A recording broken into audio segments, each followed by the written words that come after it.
निर्जला एकादशी की यह तिथि श्री हरि विष्णु की अति प्रिय तिथि है।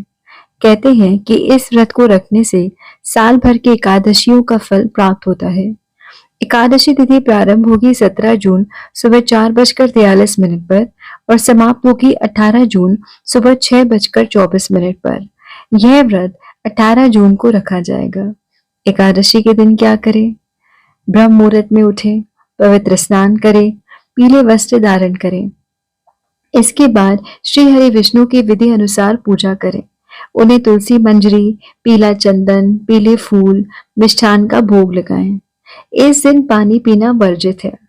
वैसे तो द्वादशी के सूर्योदय तक हमें पानी नहीं पीना चाहिए, परंतु किसी कारणवश आप पूरा दिन अर्थात 24 घंटे निर्जल नहीं रह सकते, तो सूर्योदय से सूर्यास्त तक निर्जल रहें। शाम को पूजा के उपरांत जल भरा घड़ा दान कर जल ग्रहण करें और सिर्फ एक बार फल लें। आइए जानते हैं निर्जला एकादशी की कथा।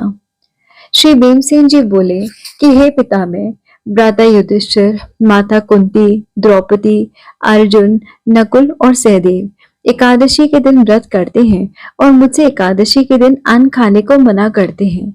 मैं उनसे कहता हूँ कि भाई, मैं भक्ति पूर्वक भगवान की पूजा कर सकता हूँ और दान दे सकता हूँ, परंतु मैं भूखा नहीं रह सकता। इस पर व्यास जी बोले, हे भीमसेन, यदि तुम नरक को बुरा और स्वर्ग को अच्छा समझते हो तो प्रत्येक मास की दोनों एकादशियों को अन्न न खाया करो। इस पर भीमसेन बोला, हे पितामह, आपसे प्रथम कह चुका हूं कि मैं एक दिन एक समय भी भोजन किए बिना नहीं रह सकता, फिर मेरे लिए पूरे दिन का उपवास करना तो कठिन है। मेरे पेट में अग्नि का वास है जो अधिक अन्न खाने पर शांत होती है। यदि मैं प्रयत्न करूं तो वर्ष में एक व्रत अवश्य रख सकता हूं। अतः आप मुझे कोई ऐसा व्रत बतलाइए जिससे मुझे स्वर्ग की प्राप्ति हो सके। श्री व्यास जी बोले कि हे वायुपुत्र, बड़े बड़े ऋषि और महर्षियों ने बहुत से शास्त्र आदि बनाए हैं। यदि कलयुग में मनुष्य उन पर आचरण करे तो अवश्य ही मुक्ति को प्राप्त होता है। उनमें धन बहुत कम खर्च होता है। उनमें से जो पुराणों का सार है उसको कहता हूं कि मनुष्य को दोनों पक्षों की एकादशियों का व्रत करना चाहिए। इससे उन्हें स्वर्ग की प्राप्ति होती है। हे भीमसेन, कृष्ण और मिथुन संक्रांति के मध्य में ज्येष्ठ शुक्ल पक्ष की एकादशी होती है, उसका निर्जला व्रत करना चाहिए।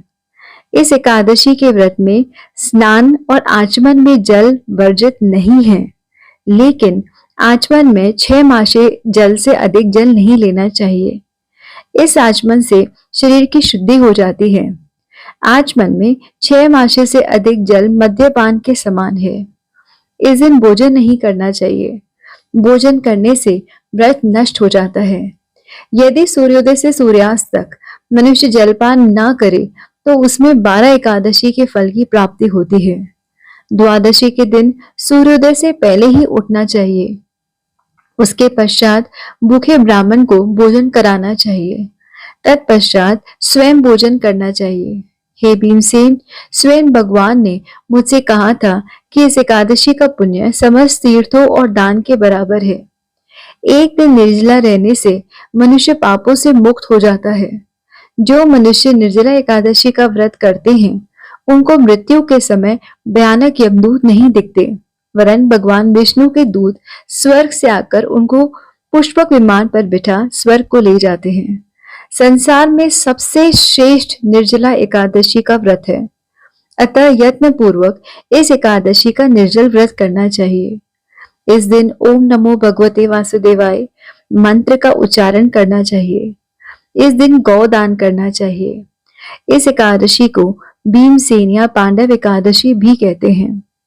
निर्जल एकादशी के दिन पहले भगवान की पूजा करनी चाहिए और उनसे विनय करनी चाहिए कि हे भगवान, आज मैं निर्जला व्रत करता हूँ। इसके दूसरे दिन भोजन करूंगा। मैं इस व्रत को श्रद्धा पूर्वक करूंगा, उससे मेरे सब पाप नष्ट हो जाएं। इस दिन एक बड़े वस्त्र से ढककर स्वर्ण सहित दान करना चाहिए। जो मनुष्य इस व्रत के अंतराल में स्नान, तप आदि करते हैं, उनको करोड़ फल स्वर्ण दान का मिलता है। जो मनुष्य इस दिन यज्ञ होम आदि करते हैं, उसका फल वर्णन भी नहीं हो सकता। इस निर्जला एकादशी के व्रत से मनुष्य स्वर्गलोक को जाता है। जो मनुष्य इस दिन अन्न खाते हैं, उनको चांडाल समझना चाहिए। वे अंत में नरक में जाते हैं। ब्रह्म हत्यारे, मद्यपान करने वाले, चोरी करने वाले, गुरु से द्वेष करने वाले, असत्य बोलने वाले भी इस व्रत को करने से स्वर्ग को जाते हैं।